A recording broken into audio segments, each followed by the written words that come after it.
Assalamualaikum warahmatullahi wabarakatuh. Saya Nurmaya Pemuka, NIM 2011 E2043, kelas B D3 Non-Reg Analis Kesehatan, ingin memaparkan tugas rampen bab 2.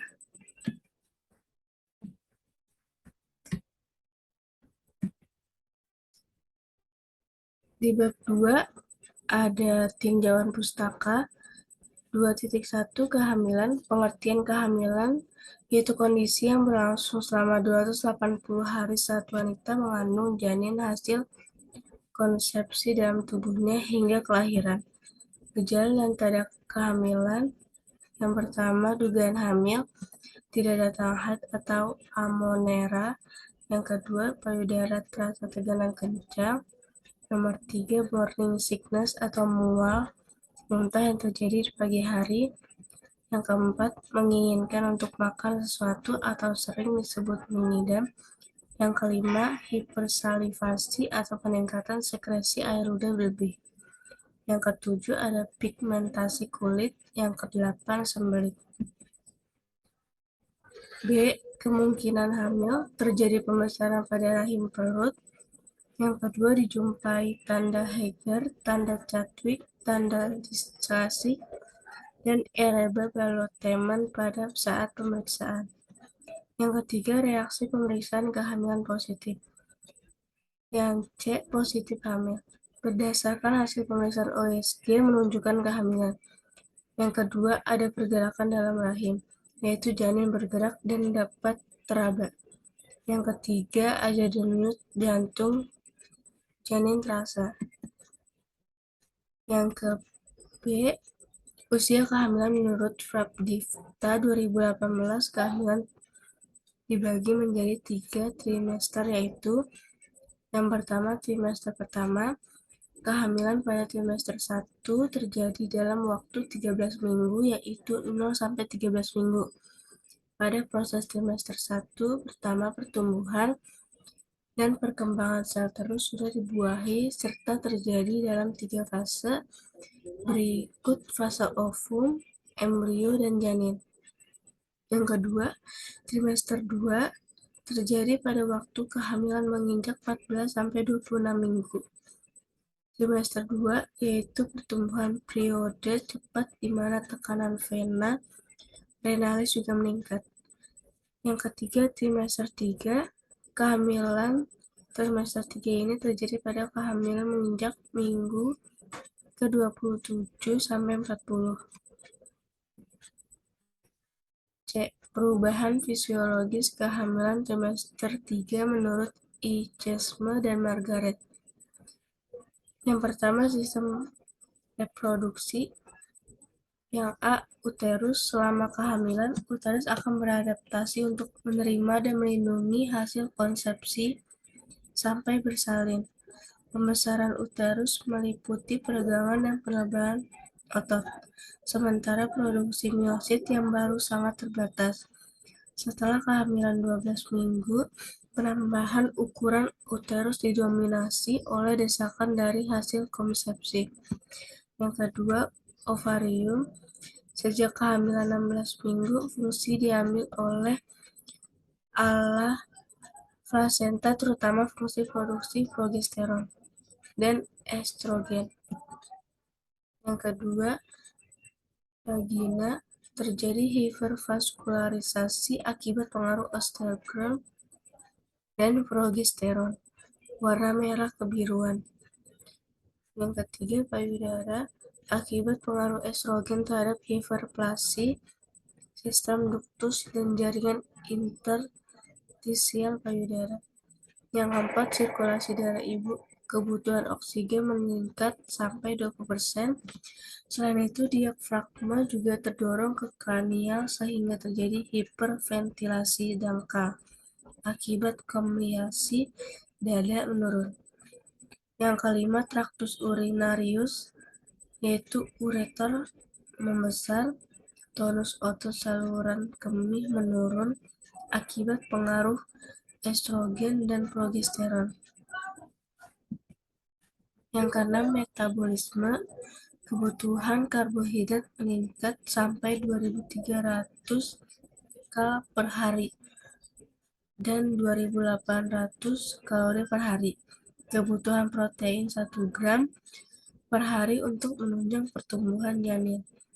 Yang ketujuh, kenaikan berat badan dan indeks massa tubuh. Normal berat badan meningkat sekitar 6-16 kg, terutama dari pertumbuhan isi, pertumbuhan konsepsi, dan volume berbagai organ. Pada trimester kedua dan ketiga, para perempuan dengan gizi baik dianjurkan menambah berat badan. Sementara pada perempuan dengan gizi kurang, dianjurkan menambah berat badan per minggu sebesar 0,5-0,3 kg. Yang kedelapan ada kulit. Peningkatan aktivitas melanofor stimulating hormon menyebabkan perubahan berupa hiperpigmentasi pada wajah, linea alba, dan stria livea di perut. 2.2 ada glukosa darah. Definisi glukosa darah yaitu satu karbohidrat terpenting yang digunakan sebagai sumber tenaga utama dalam tubuh. Glukosa yang prekurser untuk sintesis semua karbohidrat lain di dalam tubuh seperti 11 glikogen, ribosa, dan deksribosa dalam asam nukleat, galaktosa dalam laktosa susu, dalam glikolipid, dan glikoprotein dalam protein. Yang kedua, ada metabolisme glukosa darah. Semua sel dengan tiada hentinya mendapat glukosa. Tubuh mempertahankan kadar glukosa dalam darah yang konstan, yaitu sekitar 80-100 mg per desiliter. Bagi dewasa, dan 80-90 mg per desiliter bagi anak. Yang C, hormon yang mempengaruhi kadar glukosa darah.